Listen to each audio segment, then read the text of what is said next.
Իսկ դուք գիտեք, ինչպես տաքսու վարորդի որդին դարձավ միլիարդատեր։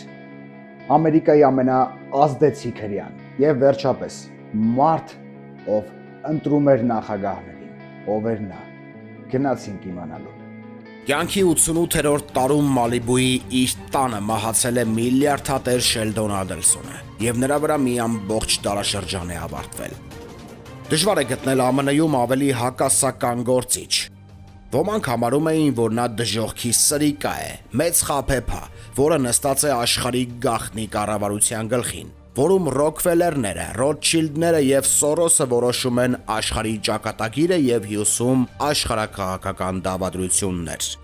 Մյուսները Շելդոնին անվանեցին պատմության մեջ ամենամեծ բարերարը, միլիարդներ նվիրաբերելով բարեգործությանը եւ խորը սիրով լցված դեպի Ամերիկա եւ Իսրայել։ Բայց եւ նրանք եւ մյուսները համաձայն էին մի բանում. Շելդոն Ադելսոնը բառի բուն իմաստով կարկառուն անձնավորություն էր, այսինքն նա գերազանցեց բոլոր նորմերը։ Ստոպ, չմոռանաք բաժանորդագրվել ալիքին, լայքել, տարածել, պահպանել։ Գնացինք։ Նրան իհարկե ավելի մեծ ազդեցություն էր վերագրվում, քան նա կարող էր ունենալ։ Ըստ իր թշնամիների, Շելդոնը պատերազմներ էր սկսում Մալիբուի իր առանձնատնից, նշանակում Ամերիկայի նախագահներ եւ միանձնյա որոշում ամբողջ մերձավոր արևելքի ճակատագիրը։ Նա այսպես կոչված ամերիկացի Բերեզովսկի եւ Չուբայս էր, հիանալի կոմբինատոր, ով գրեթե գտնվում է համակարգի հիմքում եւ միևնույն ժամանակ հիմնական ալերգենը ինչպես համակարգի, այնպես էլ հասարակության համար։ Բայց հավանաբար իր դիրքում գտնվող ցանկացած անձ կարող էր առաջացնել նման վրդովմունքի բուռն բռնկում կարմրահեր սիրելիի մեջ։ Շելդոնի համակարգում հիմնական նպատակն էր ամերիկացի եւ իսրայելական էլիտաների միջնորդ լինելը։ Փաստորեն նա նրանց հավաքման կետերից մեկն էր։ Թող ոչ թե միակը, բայց ամենամեծը։ Զարմանալի չէ, որ Շելդոնի մահվան լուրը ցնցում առաջացրեց հրեական աշխարհում։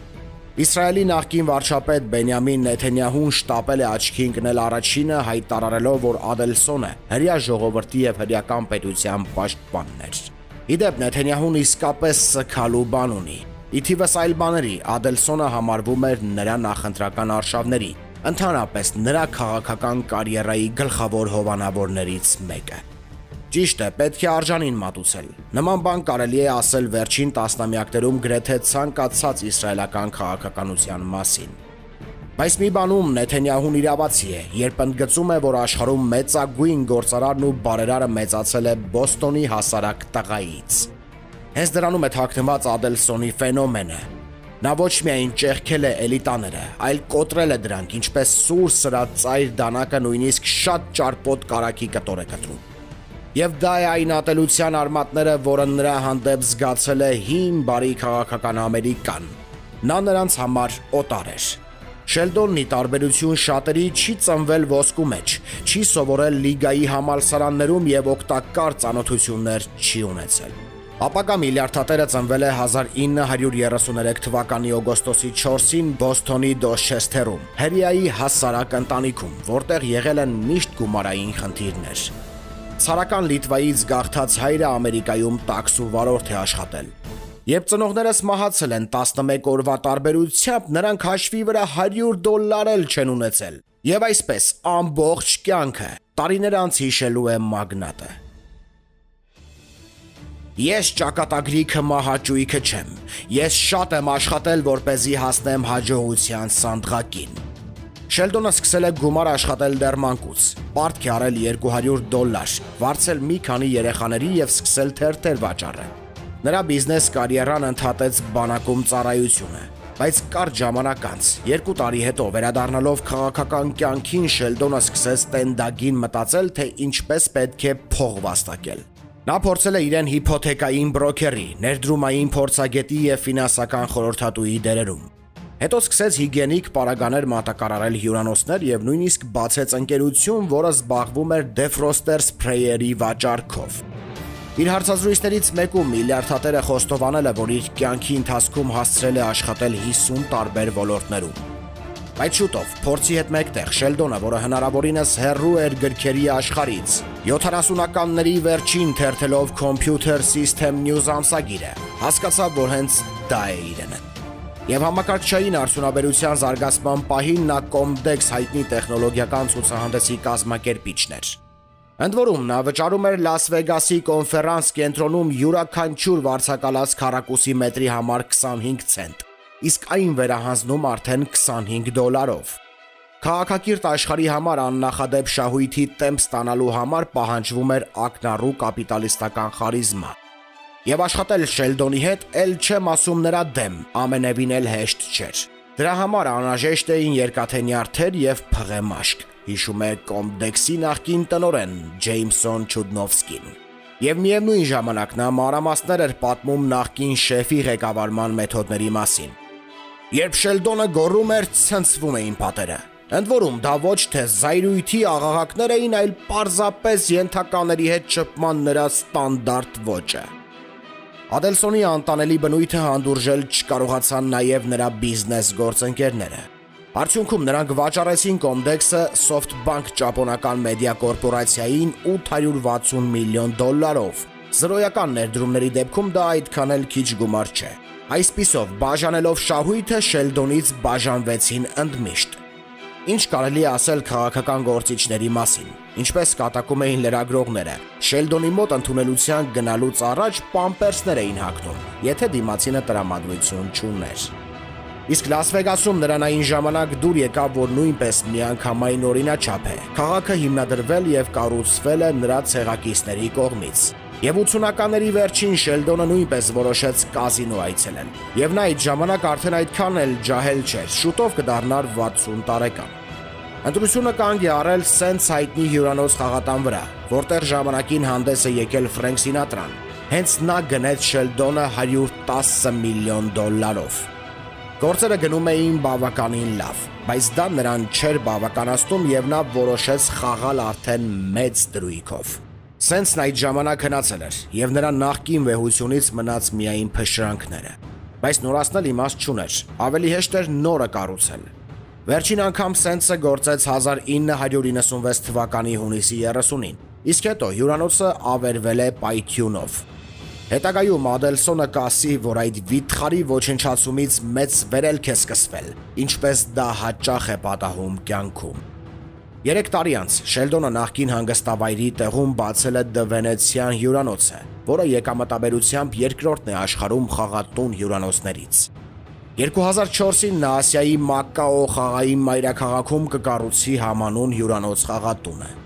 Սակայն նրա ամենահայտնի զավակը կլինի սինգապուրյան Marina Bay Sands-ը, տանիքի վրա գտնվող լողավազանով, որտեղ արդեն հասցրել է լուսանկարվել իրեն հարգող ամեն Instagram-ուհի։ Իսկ 2007-ին Շելդոնը $26.5 միլիարդ կարողությամբ ԱՄՆ-ի ամենահարուստ մարդկանց ցուցակում 3-րդ տեղում էր։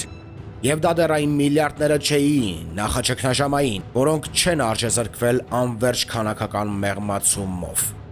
Դրան զուգահեռ աճում էր Շելդոն Ադելսոնի քաղաքական ազդեցությունը։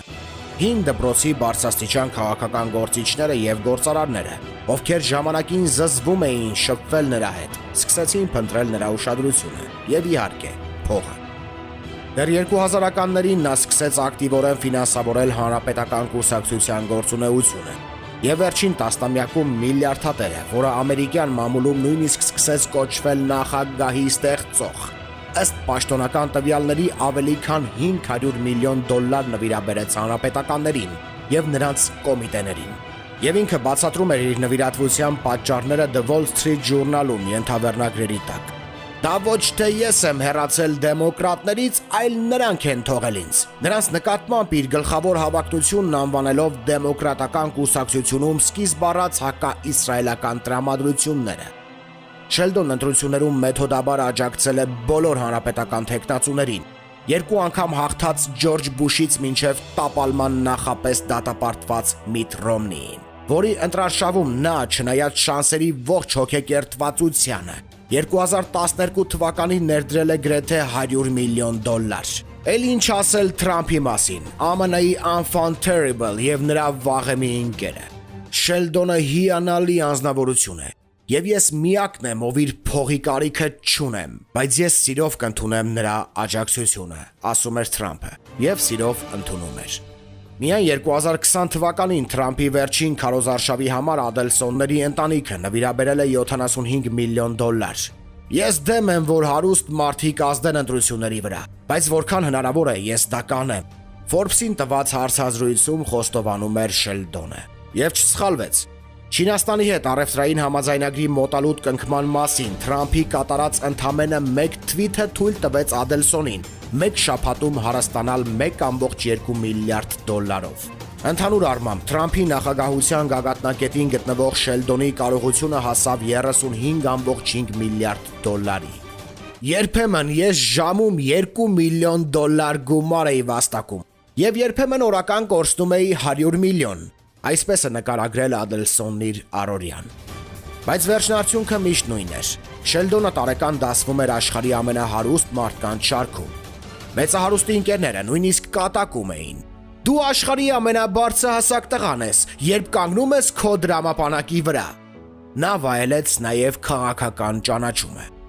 Իսրայելի հետ նրան ընդհանրապես շատ բան էր կապում։ Նույնիսկ բարեգործությամբ, սեփական խոստովանությամբ Շելդոնը սկսել էր զբաղվել հոր ավետյաց երկիր այցելելու երազանքով։ Սկզբում աղքատությունը խանգարում էր նրան իրականացնել իր երազանքը։ Ընտանիքը հազիվ էր ծայրը ծայրին հասցնում, իսկ հետո ծանր հիվանդություն։